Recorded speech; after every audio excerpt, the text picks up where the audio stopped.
श्री स्वामी समर्थ सर्वांना। तर आज आम्ही इथे आलेलो आहे पुण्यामध्ये लंडन ब्रिज बघायला। नुकताच फर्स्ट टाईम हा लंडन ब्रिज पुण्यामध्ये आलेला आहे आणि कोण कोण गेलं होतं पुण्यामधलं लंडन ब्रिज बघायला हे पण मला कमेंट करून सांगा। तर आमच्या घरी गेस्ट पण आले होते आणि त्यांचं नवीन लग्न झालं होतं, तर ते गेस्ट व्हिडिओमध्ये आले नाही कारण की त्यांना म्हणजे यायचं नव्हतं, तर ते नाही आले। तर इथे मी आणि माझी मुलगी आम्ही दोघीच तुम्हाला व्हिडिओमध्ये दिसत असेल।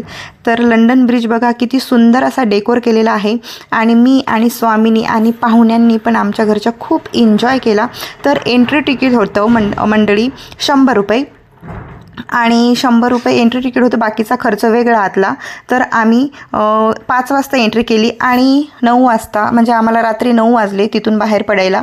परत तिथून बस पकडली आणि कात्रज ते सासवड, तर 20-1 किलोमीटर असेल सासवड, पण बस लेट असल्यामुळे आम्हाला फारच उशीर झाला होता।